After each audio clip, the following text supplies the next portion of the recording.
Hello, everybody. It's Jamie from the TTA Center. We'll start. It's 1:30. Hopefully, everybody can hear me.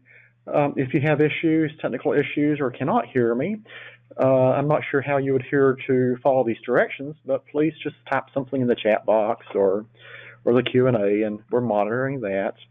We're excited to have everybody log in. I noticed that people are still logging in now. We have 107 registered, so we have around 60 people who have logged in so far. We do have some housekeeping to take care of. Upon entry, everybody has been muted automatically by the system. If you would like to share a few words or comments, just raise your hand or include something in the chat box, and we can work on that. We're thrilled to have Jane Clark and Curtis Taylor with us. Jane and Curtis will introduce themselves in just a few moments for this Basics of Prevention and Recovery webinar. We're really excited to be with you today. One final piece of housekeeping. We're scheduled to complete by 2:30. 60 minutes after that, you will receive an email automatically that has a evaluation survey. Please complete that.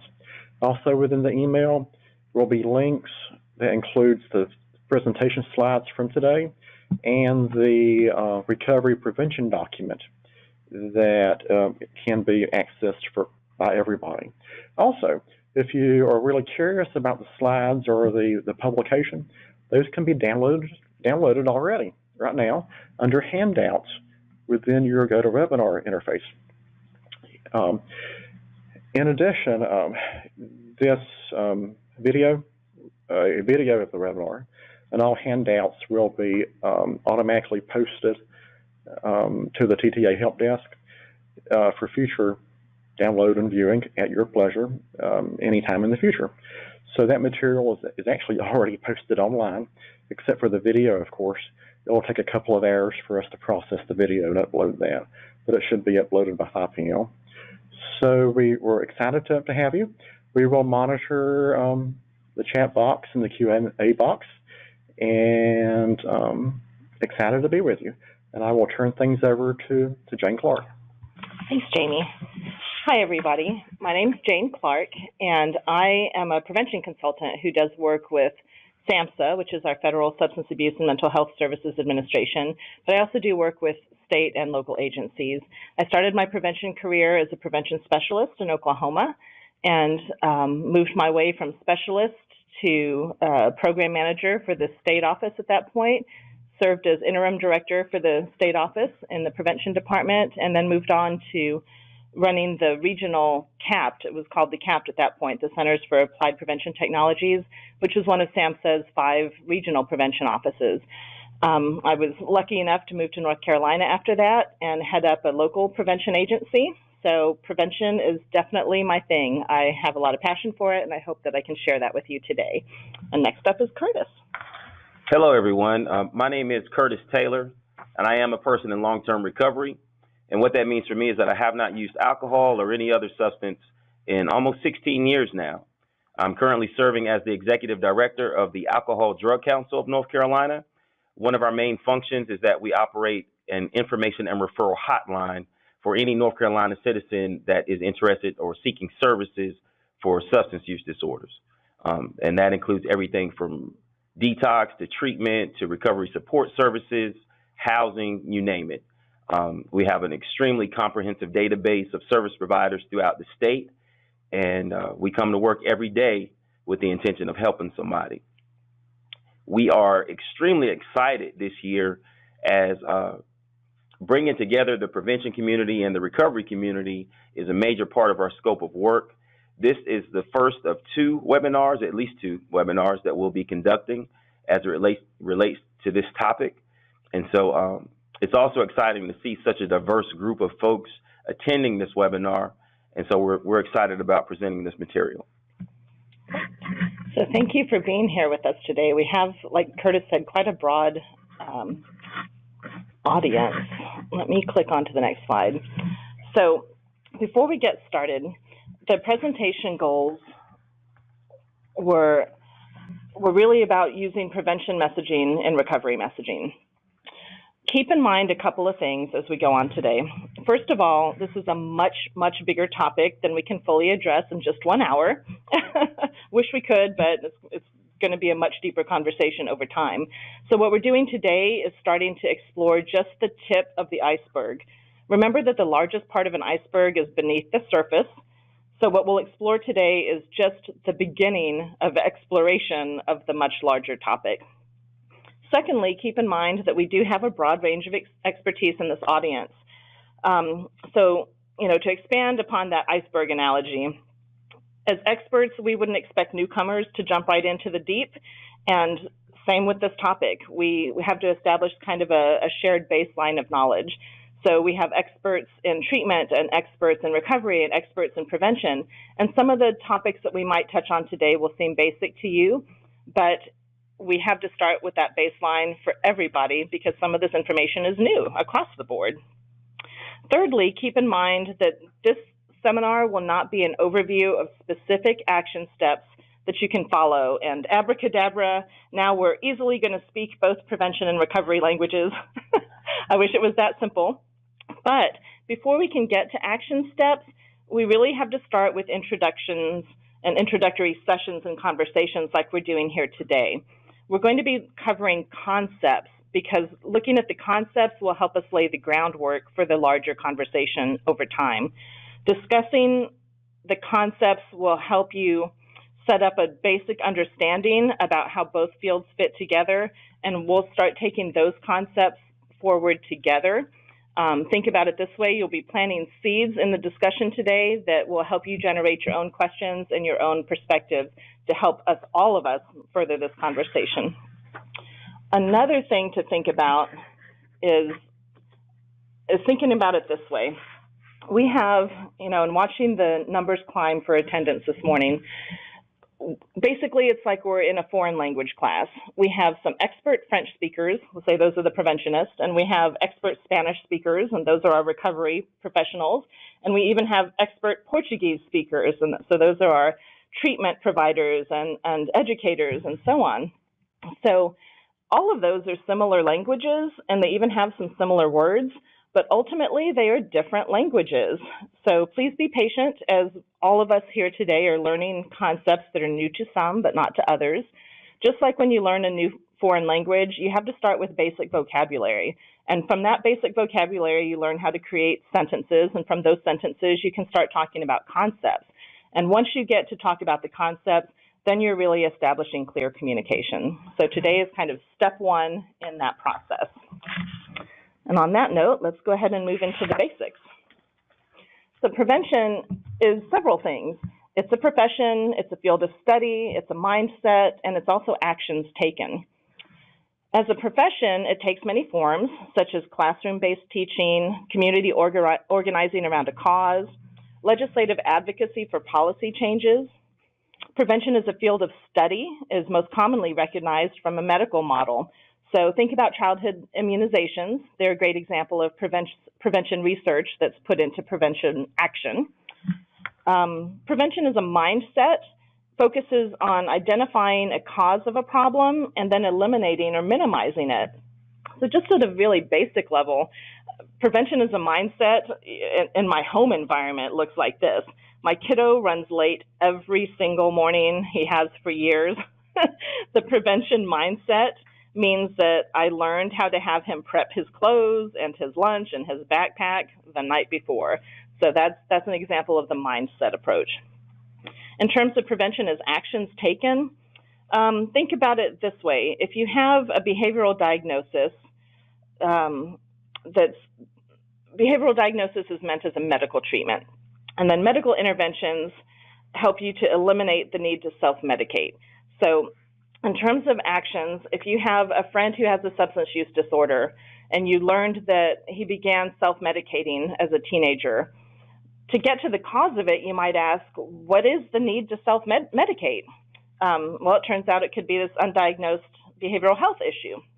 So then the action to take, as far as the prevention action goes, is to get that accurate behavioral health diagnosis, which then means being able to get medical treatment, and then that means being able to eliminate that need to self-medicate. So prevention really spans more than just a field or more than just a word. It really is all of these things. Thank you, Jane. So just like prevention, recovery is also multiple things at once. First of all, recovery can be defined as a process of change through which individuals improve their health and wellness. They live a self-directed life and strive to reach their full potential.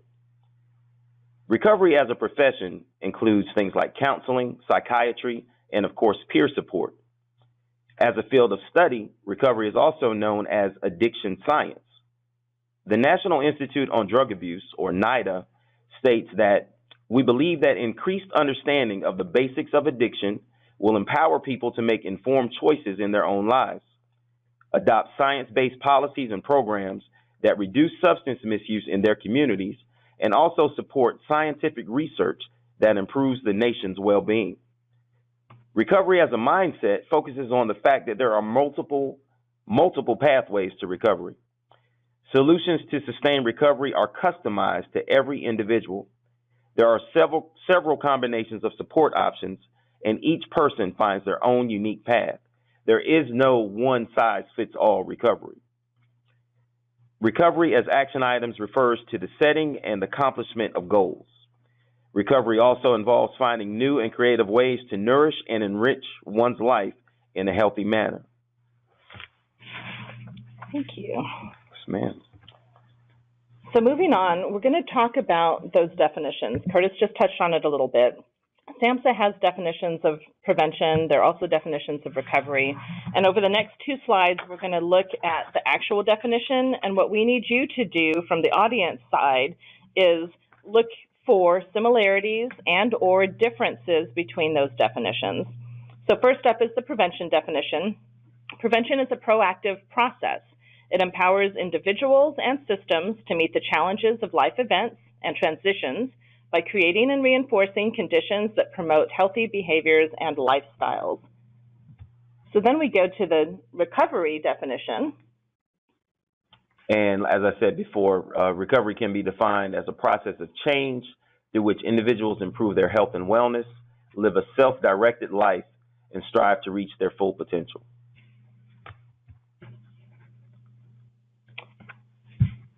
So hopefully, while you were listening to those definitions and reading them, you were able to catch a couple of different things that are the same as well as the things that are different. Here they are in front of you. You've got the comparison there. You've got process, individuals, healthiness, and so on. Already, we can start seeing in just side-by-side comparison of the definitions that there are similarities. The thing is, when we work in our own silos, it's really easy to just stay focused on what we know and what our silos know. What we're hoping to do today is do this kind of comparison throughout the whole presentation. So, for example, the similarities are things like process, individual, health, empowerment. The differences between the two are things like systems and conditions. The compatibility of the approaches is that one focuses on an individual's journey, that would be recovery, while the other one supports the individual's journey by impacting systems and conditions. That's prevention. Prevention is basically system impacting individuals, and recovery is the individuals within those systems or who are also able to impact those systems. So who does prevention? All of us. Prevention takes many forms. Like we were saying earlier, it's a mindset, it's a practice, it's an action.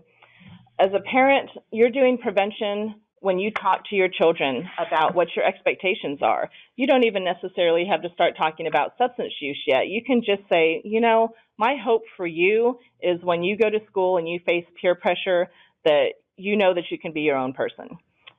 Prevention from the community member standpoint is something as simple as being a good neighbor. And when you see the kids in your neighborhood, wave at them.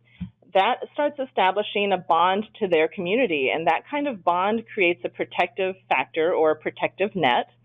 As an aunt or an uncle, being the cool person to have any of the conversations your kids need to have. Basically, prevention is common sense. It's courtesy. It's communication. So who does prevention? It's really all of us. It's teachers, treatment providers, counselors, youth. Any chance you get to have a positive relationship, particularly with youth, any chance you get to have a positive conversation with youth, any chance you get to talk about substance use and mental health issues, those types of things help to destigmatize the issue. They help to get knowledge out there, and ultimately, knowledge is power. Extremely well said. And what I love about that is the simplicity of it. This isn't complicated. And just by the way, being that cool aunt or uncle does not mean giving the kids the keys to the liquor cabinet. You can be cool without harming the children in your community. So some ways that recovery supports prevention. So each and every single time that a person in recovery shares their recovery story with an audience that has not yet developed a substance use disorder, they are indeed supporting prevention. Keep in mind, however, that our stories are not to be used as scare tactics. Our stories simply provide education and perspective. Every time a person in recovery commits to raising their own children, they are also supporting prevention efforts by establishing protective factors in their children's life. People have biological and psychological characteristics that can make them either vulnerable or resilient to potential behavioral health problems. Protective factors might include a positive self-image, self-control, emotional regulation skills, and or social competency. So every time I encourage my son to be a leader, to do the best that he can, to do the right thing for the right reasons, I am instilling and enforcing those protective factors. Now, protective factors is normally considered a prevention phrase, but by all means, I'm a person in long-term recovery, and I'm absolutely establishing protective factors in my children's life. So prevention and recovery really do play off each other and feed into each other. Folks in recovery can do prevention. Folks in prevention can do recovery. Another example of this would be a neighbor I have. We'll call her Pat.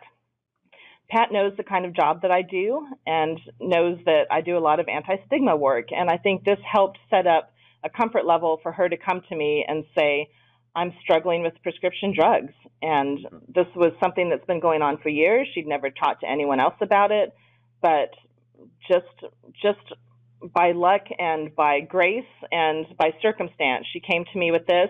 And as a preventionist, the fact that I know even a little bit about peer support and about 12-step options, just being able to bridge out of my silo a little bit meant that I had a couple of contacts I could call. So I was able to call somebody who's actually a peer support specialist.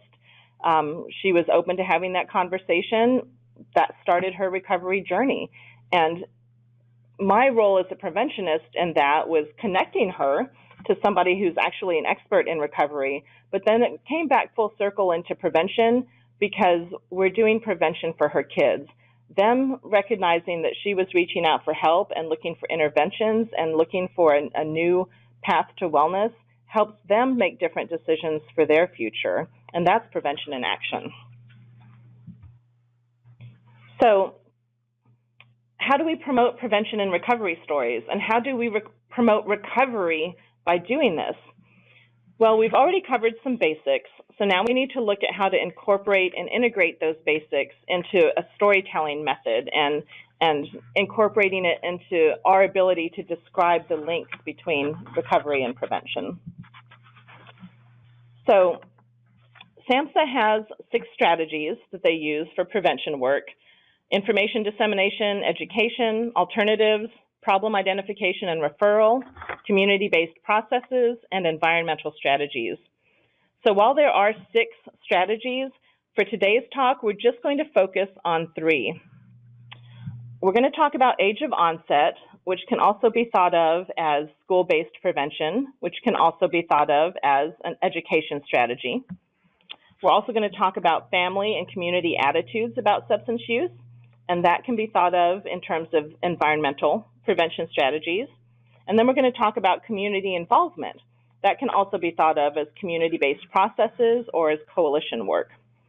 So remember, our focus today is to look at the big picture and help identify where prevention efforts could have been a support in a recovery journey. The goal that we're aiming for is to strengthen understanding between both recovery and prevention experts so that storytelling can have a more interwoven impact. Recovery experts learning prevention language helps us bridge the understanding across fields and vice versa from other fields learning recovery language and perspectives. So we'll move into the first example, sharing recovery stories using the prevention strategy of education. First, keep in mind that the examples you're about to hear are going to sound very formal to some degree, and Curtis will also have examples to put in to show you how to lighten it up a little bit. But when you learn a new language, communication almost always begins in a more formal manner, and that's because the language is unfamiliar and the structure of it is unfamiliar. So just like when you learn that new foreign language, you might start with that formal talk, but as you become more familiar with it, your comfort level and your ability to share in a more relaxed manner improves. So I'll start with a formal example. And again, this goes back to an education strategy of prevention. So a recovery story using this prevention strategy might sound like this. My parents did a variety of drugs in front of me as far back as I can remember. The first time I tried anything, it was a beer from my dad, and I was 6 years old. The first time I tried other drugs, I was just 10.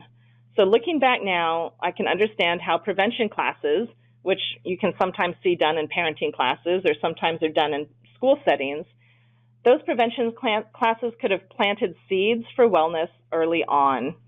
I'm not sure it would have stopped the use, given that our family was knee-deep in that lifestyle, but it might have delayed use, or it might have given us all ideas about reaching out for help sooner. So that's an example of how you might tell your own story, but using prevention language or prevention strategies. You have to be familiar with the strategies in order to be able to incorporate it into your story, but there's definitely a way to do it. Yeah, and the key thing to remember about that is that each one of us, as people in long-term recovery, we all have our own story.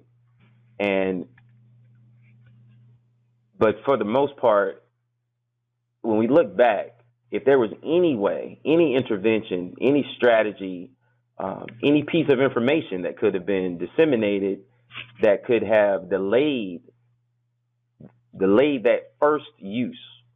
So instead of being 12 years old when I first tried alcohol, for example, if I could have been, 22, 23, I may have had a fighting chance at my brain being able to combat the harmful effects of that particular substance, and possibly it would not have led to substance use disorder. Unfortunately, in my case, it did.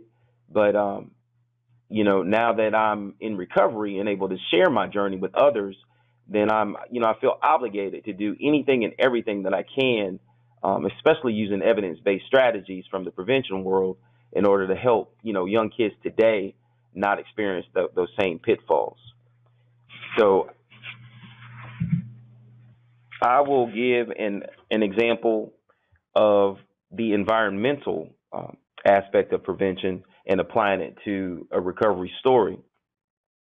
So keep in mind that a change in environment can also be about family or community dynamics. It's not always necessarily a geographical setting.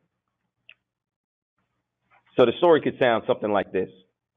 I really didn't think about it at the time. It was just the way that our community looked. But I recognize now how impactful our surroundings were in high school. There were tons of billboards for cigarette brands and a lot of liquor stores in our part of town. So these substances were easily accessible. It almost felt like an expectation to experiment with them. Now that I'm a parent to my own teenager, I recognize how important environmental approaches are to keeping our kids safe. Today, I notice the "We Card" stickers at convenience stores.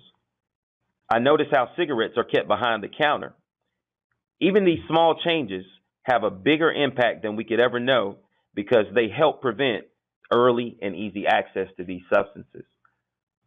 So again, the substances of misuse affect the affect the adolescent brain much differently than they impact the adult brain. Reason being, the human brain is not fully developed until around age 25. And so that adolescent brain is much more susceptible to the harmful effects of all of these substances that we're referring to today.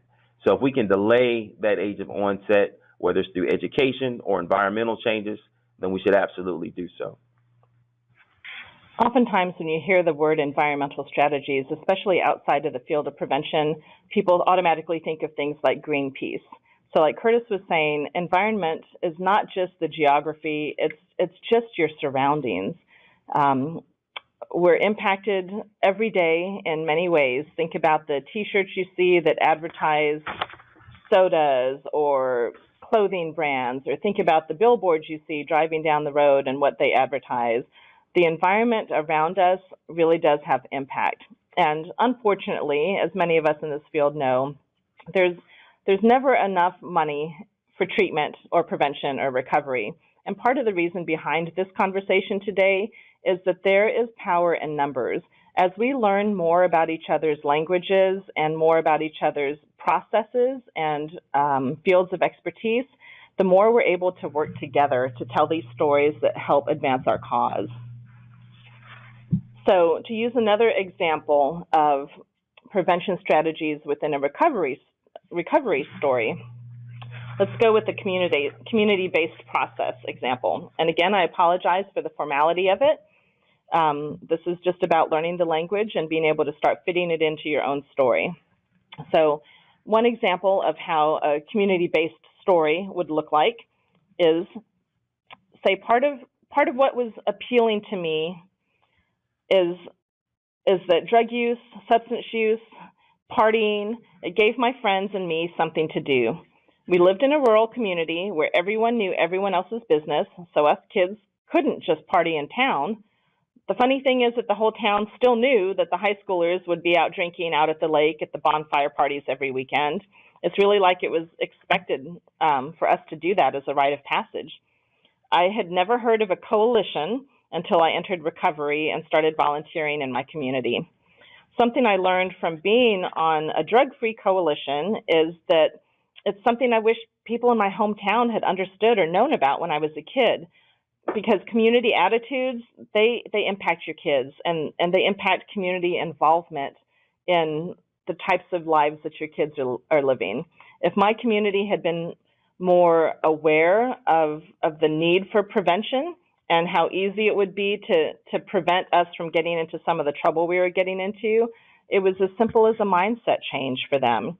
So instead of them accepting the bonfire parties as a rite of passage, our town could have organized something better for kids on the weekends, some kind of local hangout maybe. And instead, those parties led to a lot worse than alcohol use for me. So you can still use storytelling, you can still use prevention language, you can still use recovery language. The ability to start integrating all of this is going to really give us the power to impact across our fields. Is there anything I missed on that you want to add in? I don't believe so. All right. So the next section is about connecting recovery and prevention models. Like I said at the very beginning of today's seminar, we're not going to walk away with a 1, 2, 3 action plan on this is what you do to connect prevention and recovery. What we are walking away with is a look at the models between prevention and recovery and wellness overall and how they integrate, so that as you start understanding the models better and start comparing them, it'll help you to link the two fields across fields, but also to link the fields for people outside of the work that we do. So let's continue on that basic discussion about the models. So we talked a little bit earlier about what's in common between prevention and recovery definitions. Prevention is really about the systems and how systems impact individuals, and recovery is about the individuals within those systems. So they do play off each other. We talked a little bit a moment ago about the Center for Substance Abuse Prevention's 6 prevention strategies. They're listed here again. So these are prevention strategies, but there are also ways that they tie in or overlap with recovery strategies. And the models that we look at in the next few minutes are going to help identify that, not just with the CSAP 6 strategies, but also with some other models like the Strategic Prevention Framework.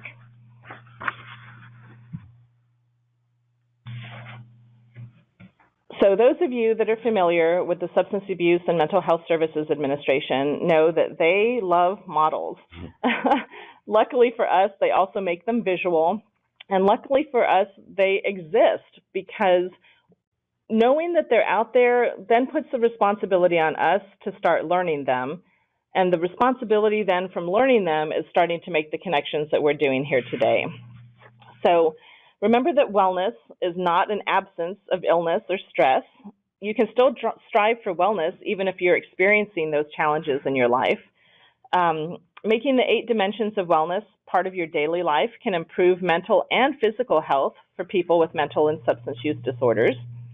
Basically, wellness is about being in good physical and mental health, because mental health and physical health are linked, just like substance use and mental health are linked. Problems in one area can definitely impact the other. At the same time, improving your physical health can also benefit your mental health and vice versa. So it's important to make healthy choices for both physical and mental wellness. Wellness spans prevention and treatment and recovery, just like wellness spans mental and physical health. And that's an element that you're going to see throughout all of the upcoming models.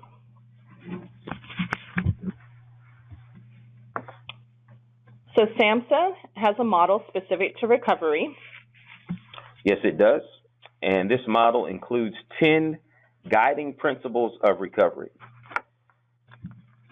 The first guiding principle says that recovery emerges from hope. So belief in the process and the reality of recovery is vital for struggling individuals to face and to cope with their disease or their disorder. So recovery would not be possible for me if I never believed that recovery existed. Recovery is also person-driven. As we stated earlier, each person is ultimately in charge of their own recovery. They set their own goals and they create their own path in order to achieve them. Recovery occurs via many pathways. People recovering from substance use disorders have different backgrounds and face unique challenges. The paths that people take toward their recovery will vary from one person to another. Recovery is also holistic.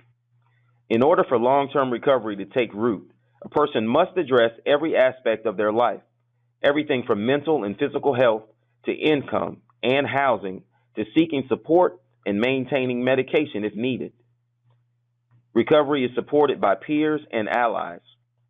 Having peers that have experienced and overcome similar challenges provides a model for those in recovery to lean on, to refer to, and also to receive support from. Recovery is supported through relationships and social network, an emotional bond with family members, friends, and peers that believe in a person's ability to recover can offer the strength and the determination to get through difficult times. Having that support system, having those bonds and relationships, it helps to enhance that person's self-efficacy level. A light switch is turned, and that person now believes that they can actually do this, and recovery becomes reality for them.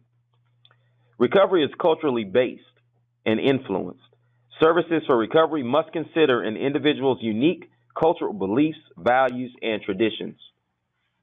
So cultural competency becomes a key factor in any counseling methods or interventions and strategies, whether they're prevention or recovery or both combined. Recovery is also supported by addressing trauma, sexual assault, domestic violence, emotional abuse, and any other trauma has to be treated if recovery is to be long-lasting and successful. So many people are hurting. So many people have been through unthinkable experiences, and that self-medication comes into play, trying to just get by day as people experience these traumas. And so if we never get to the root cause of it, and deal with the actual trauma experience itself, then that person is going to have a difficult time in recovery. Recovery involves individual, family, and community strengths and responsibility. Each person in recovery is responsible for their own care, though families and significant others also bear a certain amount of responsibility, especially with recovering teens or young people to support their loved ones. Communities also have a responsibility to make sure that those in recovery can live lives free of discrimination and have opportunities to have housing, employment, and education. The last guiding principle states that recovery is based on respect. Recovering from substance use disorders requires bravery on the part of that individual. Communities and social systems that acknowledge this fact help to lessen the stigma associated with this challenge and also offer people a healthy and supportive atmosphere in which they can get better and give back. So that's a brief summarization of the 10 guiding principles of recovery provided by our national government, SAMHSA. But you can see how each one of these principles relates to your own recovery story, I'm sure. So SAMHSA, in addition to these 10 principles, delineated 4 major dimensions that support a life in recovery. From the prevention standpoint, these things would be called protective factors. So the 4 major dimensions that support the life in recovery are health, which is overcoming or managing one's disease or symptoms. For example, abstaining from use of alcohol, illicit drugs, or non-prescribed medications if one has an addiction disorder. And for everyone in recovery, it's making informed, healthy choices that support physical and emotional well-being. From the home standpoint, it's as simple as having a stable and safe place to live. It's also about purpose, having meaningful daily activities such as a job, school, volunteerism, family caretaking, or creative endeavors. And then there's also the dimension of community, which is just relationships and social networks that provide support, friendship, love, and hope. All of those things, no matter how they're categorized, whether it's through the Recovery Support Strategic Initiative and the dimensions within that, or whether it's through prevention strategies and risk and protective factors, all of this language is really talking about the same thing, which is setting up individuals, families, and communities to have optimal wellness. So when you're looking at this model, plan to look ahead at the next several slides of models with an eye towards the similarities in the models. Thank you. So this is the prevention model called the Strategic Prevention Framework. It has these 5 main elements and then some core pieces in the middle. Step 1 is assessment. Step 2 is capacity. Step 3 is planning. Step 4 is implementation. Step 5 is evaluation. And integral to each one of those steps is the need to have a sustainable plan, whether that's an action plan or a financial plan, but also the need to be diverse and culturally competent in every aspect that you do. From a recovery standpoint, you could look at the strategic prevention framework almost using the same language. So for assessment, you could ask yourself, how am I doing? Assess how you're doing. For capacity, you could ask yourself, do I need support to maintain my recovery?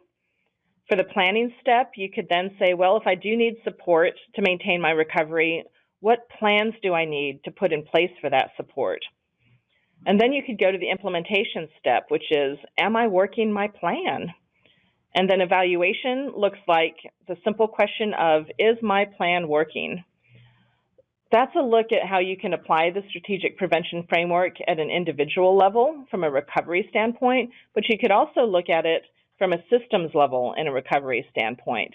For example, for assessment, you could look at your agency or your community and assess their openness or ability to really support a recovery lifestyle for every member of their community. From an agency standpoint, you could look at their capacity to support people who are living lives of recovery. Planning, same thing. When we're planning events, when we're planning programs, are we keeping in mind the different needs of different people? This is also where diversity and cultural competence comes in, and sustainability. Basically, each of these steps is just a planning step. So whether you come at it from treatment, prevention, recovery, or education, these steps are just meant as a guiding process, regardless of the field of study that you're in. So we just looked at that strategic prevention framework model, and we'll compare it to the principles of recovery model from the previous slide. Again, you're going to see basically similar language, but it's just stated differently. Every field has its own jargon, which is really like speaking a foreign language, right? So for the strategic prevention framework, which we sometimes call the SPIF for short, relating those two models together from the SPIF standpoint, step one about assessment. When you move over towards the recovery side on the slide, it just shows that it's talking about individual, family, and community strengths and responsibilities. You're assessing what those strengths and responsibilities are in your community. For step two, building capacity, that's about the fact that recovery can occur via many pathways, and that it's supported by addressing trauma, and that it's based on respect. So basically what you see in these two columns is language that's pulled directly from the previous two models that we looked at. One of them was that strategic prevention framework, and one of them is principles of recovery. What we hope you do as you move out of this seminar today is start looking at those models on your own and doing the comparison on your own and seeing how we matched up the language from each model to put onto this slide. Because as you start doing that for yourself, it will help to clarify where these things overlap. So now we'll talk about what is termed a recovery-oriented system of care. A recovery-oriented system of care is a coordinated network of community-based services and supports that is person-centered and builds on the strengths and resiliencies of individuals, families, and communities in order to achieve abstinence and improved health, wellness, and quality of life for all those individuals with or at risk of substance use disorders. I was telling Jane a little earlier that I've been in many rooms over the years, many meetings where the topic of discussion was, well, what does a recovery-oriented system of care look like? And not one of those meetings ended with a one-size-fits-all solution. Each and every community is unique. Each individual is unique. Each family is unique. So the recovery-oriented system of care is not so much a tangible thing that you can just go and pick up and use. It's more so making sure that there is a full continuum of every single service that any human being could possibly need. Everything from prevention to detox to treatment to recovery support services, recovery coaching, housing, jobs, physical health, everything. So this is more of a philosophy, if you will. Obviously, a rural community, their system of care is going to look a lot different from, let's say, Charlotte or Raleigh, North Carolina, where it's a more urban atmosphere. But the recovery-oriented system of care supports the premise that there are, indeed, many pathways to recovery. Recovery-oriented activities include providing a menu of prevention efforts, traditional treatment services, and alternative therapies. These include peer recovery, acupuncture, meditation, music, and even art therapy. Recovery support services include employment assistance, child care, care management, housing support, and these services enhance the ability of individuals and their families to achieve and sustain recovery. I've received a tremendous amount of help on my recovery journey. I still get help every single day. My mentors are available to me 24/7 for the most part, and they never make me feel stupid for asking a question. And that is a part of my recovery-oriented system of care. Even at almost 16 years clean, I'm still benefiting from that system of care today. So As you saw in the recovery-oriented system of care slide, it's a recovery-focused system. It's also a prevention-focused system. It's a treatment-focused system. It's an education-focused system. It focuses on the health and wellness of individuals, families, and communities. The image of the recovery-oriented system of care, that model, it really captures elements of each of the other models that we looked at just a few moments ago. And as most of us in this field know, whether you've been in it for a week or a decade or more, we're all used to working in silos. But what I think that particular image brings to mind and can do for us as professionals is to supplant the image of silos, and that this can be the map that we start working on together. We know that what we do is siloed only in the sense of the language that we use or the approach that we take, but the system of care model, it spans recovery or prevention or treatment. It's really about creating a system that supports wellness, because wellness, again, it spans recovery, it spans treatment, it spans prevention, and wellness spans mental health as well as physical health. So I think if we start sharing this language and start promoting this model as the new direction for our fields, that's how we're going to break down these old silos. Individually, all of you here today are learning little bits of a new language of fields that are similar to yours. And little by little, we're also learning how each of us fits within this overall system of care. So let's move on. Speaking of, let me go back one slide, please. Thank you. Mm-hmm. So to finish out about the characteristics of that recovery-oriented system of care, it outlines all of these different statements that we have used, whether using prevention language or recovery language. It's person-centered. Well, that spans prevention and recovery. It's inclusive of family or other ally involvement. That also spans our fields. It's about integrating services. That's definitely what we're trying to work towards now. It's about system-wide education and training. That's even what this seminar is about today. We're trying to bridge systems and educate each other on how we can better support the goals for wellness for the people that we serve. Each of these bullet points you can apply to really any of our fields, and that's the point to take away from the system of care. All right, so now we're on to the next one, please. Thank you. So quite commonly, we see this image of the continuum of care. And the fact is, it's not really a continuum. You can think of it more as a cycle or a system. When I brought the prevention aspects and prevention models and programs into the managed care organization I was working for, we had a variety of people on our team. We had preventionists, but we also had folks from treatment and folks from recovery.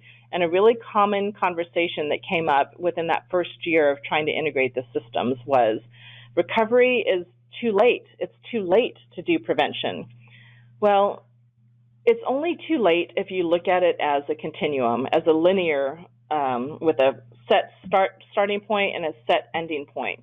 When you look at this continuum, it starts with health promotion, it moves into prevention, it moves into treatment, and it moves into recovery. So that does look like you just start with health promotion, you end with recovery. But what we worked on as a team over the course of that first year and starting to bridge silos and bridge language and bridge professions and expertise, what we learned is to view this as a cycle.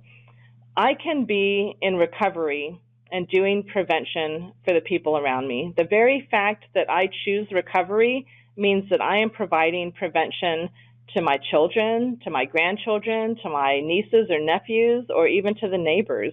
It's not too late to do prevention at any point on this spectrum, and that's really, I think, the the point that we as preventionists need to point out to our peers in recovery and treatment is that we're all part of this cycle together. We might have little differences in the placement on it, but we're all part of the cycle. Well said. Well, that brings us to our question and answer period. I just want to say how very unfortunate it is that the video aspect is not functioning today, because both Jane and myself, we look absolutely fantastic. We do. So you are really missing out by not being able to see us right now. Hopefully Jamie later on can post a video clip or two. But in all seriousness, no, we'll answer any questions you guys might have. While we're waiting for some questions to come in, I'll just point out that the brainchild of this conversation came from Curtis's agency, ADC, and his team. Conversations like this are starting to pop up across the nation. This is an opportunity for North Carolina to lead that conversation, because I think what we're seeing happen with integrated care is that broader recognition that wellness is wellness is wellness. Whether you come at it from prevention, treatment, or recovery, whether you come at it from behavioral health or mental health, integrated care is about treating the whole person. So as Curtis mentioned earlier, this is the first conversation, but it's one of two that's already set, and it's one of many more, most likely. And as you can tell already, an hour is barely enough to even touch the tip of this iceberg. Any questions pop in? All right. Don't everyone speak at once? So what we know will happen next is that, as Jamie said with housekeeping, your link should show up in an hour. There should be access to the materials as well as to the webinar. Anything else I'm missing housekeeping-wise? We will email certificates to registered attendees who attended. That's a double statement. To those of you who attended and signed in a couple of days, the holidays may slow us down just a tad. We have to confirm the roster and that type of thing. But look out for a email from the TTA Center for the certificates. Thank you. I also wanted to reiterate and point your attention back to this teaching tool or teaching document, the title of which is Applying Prevention Strategies to Recovery Messaging. This is available for download. Jamie indicated where you can find that link at on your webinar screen. And then my agency will also be mass printing this teaching tool as well, and we'll get that disseminated at certain events throughout the state in the upcoming year. So in closing, I just want to remind everyone, especially persons in recovery, just how important language is as we share our stories out there. So everything that we can do to utilize less stigmatizing language as we share our stories, this is also a prevention strategy.